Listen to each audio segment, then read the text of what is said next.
OR Kelu മന്ത്രിസഭയിലേക്ക് എത്തുന്നതിന്റെ അതീവ സന്തോഷത്തിലാണ് നാടും പാർട്ടിയും കുടുംബാംഗങ്ങളും. പഞ്ചായത്ത് മെമ്പറിൽ നിന്നും മന്ത്രിസ്ഥാനം വരെ എത്തിയത് ജനസ്വീകാര്യത കൊണ്ട് കൂടിയാണെന്നാണ് പ്രദേശവാസികളുടെ അഭിപ്രായം. CPIM-ൽ നിന്നുള്ള സംസ്ഥാനത്തെ ആദ്യ പട്ടികവർഗ വകുപ്പ് മന്ത്രിയും വയനാട് ജില്ലയിൽ നിന്നുള്ള ആദ്യ CPIM മന്ത്രിയുമാണ് OR കേളു.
ിരിക്കുന്ന ഒരു MLA ആണ് അദ്ദേഹം തന്നെ.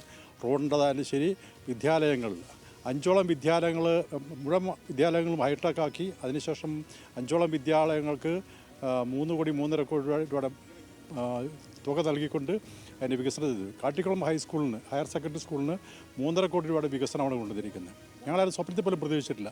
അങ്ങനെ വിദ്യാഭ്യാസ മേഖലയിലും റോഡിൻ്റെ വികസനമായാലും ശരി, അതുപോലെ തന്നെ ആദിവാസി പിന്നോക്ക മേഖലയിലായാലും ശരി, ഒക്കത്തിന് അദ്ദേഹം കൊടുത്തിട്ടുണ്ട്. 1970 ഓഗസ്റ്റ് 8 വയനാട് ജില്ലയിലെ ഓലഞ്ചേരിയിൽ കർഷകനായ രാമന്റെയും പരേതയായ അമ്മുവിന്റെയും മകനായി കുറിച്യ സമുദായത്തിലാണ് OR കേളുവിന്റെ ജനനം.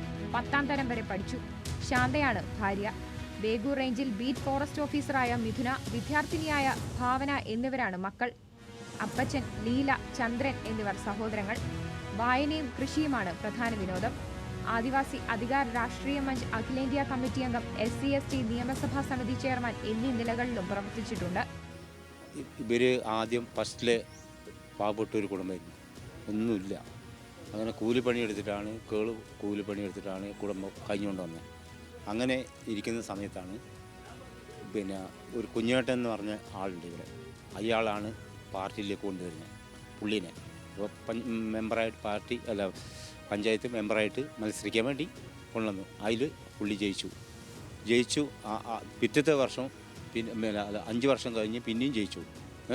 അപ്പം പിന്നെ 10 വർഷം പഞ്ചായത്ത് പ്രസിഡന്റായി. പയ്യമ്പള്ളി മൊടാമറ്റം എസ്റ്റേറ്റിൽ കൂലിത്തൊഴിലാളിയായാണ് ജോലി ആരംഭിച്ചത്. പവർലൂം, മാനന്തവാടി പഴശ്ശിപ്പാർക്ക്, മരക്കൂപ്പ് തൊഴിലാളി എന്നീ നിലകളിലും ജോലി ചെയ്തു. മന്ത്രിസ്ഥാനം വളരെ വളരെ സന്തോഷമുണ്ട്. ഇപ്പം കേളോട്ടൻ്റെ കൂടെയായിട്ട് 8 വർഷത്തോളമായി MLA ആയിട്ട് അതിൻ്റെ ഡ്രൈവറായിട്ട് വർക്ക് ചെയ്യുന്നത്. അപ്പോൾ മൂപ്പരെ പ്രവർത്തനവും കാര്യങ്ങളും എല്ലാം പാർട്ടി വിലയിരുത്തിയതിൻ്റെ അടിസ്ഥാനത്തിൽ നല്ലൊരു നിലക്കുള്ള വിജയം നമ്മളിത് ആഘോഷിക്കുകയാണ്. അങ്ങനെ നല്ല സന്തോഷമുണ്ട്, വളരെ നല്ല സന്തോഷമുണ്ട്. കാരണം ഇങ്ങനെ മന്ത്രിയായി വന്ന് പണ്ട് മുതലേ ഒരു 10-18 വർഷം മുമ്പിലേ ഇങ്ങനെ മെമ്പറായിട്ടും പിന്നെ പ്രസിഡൻ്റായിട്ടൊക്കെ വന്ന് കയറി ഇപ്പം MLA 2 വർഷം ആകാനായി. അത് കഴിഞ്ഞിട്ട് മന്ത്രിസ്ഥാനത്തേക്ക് വന്നപ്പോൾ വളരെ നല്ല സന്തോഷമുണ്ട്. അച്ഛനെ ഇവിടെ വരെ എത്തിയതിൽ അഭിമാനമുണ്ട്, സന്തോഷമുണ്ട്. പിന്നെ ഏറ്റെടുത്ത ഉത്തരവാദിത്തം നല്ല രീതിയിൽ നിറവേറ്റുമെന്നുള്ള വിശ്വാസമുണ്ട്. ആത്മവിശ്വാസം അതിൻ്റെ കൂടെ തന്നെയുണ്ട്. കാരണം വെച്ചാൽ കേളോട്ടനെ സംബന്ധിച്ച് ഒരു പഞ്ചായത്ത് അംഗം എന്ന നിലയിൽ തുടർന്ന് വന്ന ഈ പ്രക്രിയ എന്ന് വേണമെങ്കിൽ പറയാൻ ഇപ്പം മന്ത്രിസഭ അംഗത്തിലേക്ക് എത്തിയിരിക്കുകയാണ്. അതിൽ അതിയായ സന്തോഷമുണ്ട്. അതുമാത്രമല്ല, ഇത് അർഹതപ്പെട്ടൊരു അംഗീകാരം തന്നെയാണ്. കാരണം ഏറ്റവും പിന്നോക്കം നിൽക്കുന്ന വയനാട് ജില്ല പോലെയുള്ള ജില്ലയിലെ ഏറ്റവും പിന്നോക്കം നിൽക്കുന്ന ഒരു പഞ്ചായത്താണ് തിരുനെല്ലി പഞ്ചായത്ത്. ആ തിരുനെല്ലി പഞ്ചായത്തിന് ഇടതുപക്ഷം നൽകിയ ഒരു അംഗീകാരമായിട്ട് തന്നെയാണ് ഞങ്ങളിതിനെ കാണുന്നത്. ഒരുപാട് നാളത്തെ ആഗ്രഹമായിരുന്നു വയനാട്ടുകാരുടെ ഒരു മിനിസ്റ്ററായി കാണണമെന്ന്. പിന്നെ CPM-ൻ്റെ വയനാട്ടിലെ ആദ്യത്തെ മിനിസ്റ്റർ ആയതിൽ വളരെയധികം സന്തോഷമുണ്ട്. പിന്നെ AKSൻ്റെ സംസ്ഥാന പ്രസിഡന്റും കൂടിയാണ്. അപ്പോൾ പിന്നെ ആദിവാസി മേഖലയിൽ നന്നായിട്ട് പ്രവർത്തിക്കാനും കഴിയുമെന്ന് തോന്നുന്നു. സംസ്ഥാനത്ത് ആദിവാസി സമുദായത്തിൽ നിന്നും നേരത്തെ മന്ത്രിയായിട്ടുള്ളത് PK ജയലക്ഷ്മിയാണ്. ഉമ്മൻചാണ്ടി സർക്കാരിൽ പട്ടികജാതി പട്ടികവർഗ വകുപ്പ് മന്ത്രിയായിരുന്നു PK ജയലക്ഷ്മി. ജില്ലയിൽ കുറിച്യ വിഭാഗത്തിൽ നിന്നുള്ള രണ്ടാമത്തെ മന്ത്രിയും OR കേളുവാണ്. ന്യൂസ് മലയാളം, വയനാട്.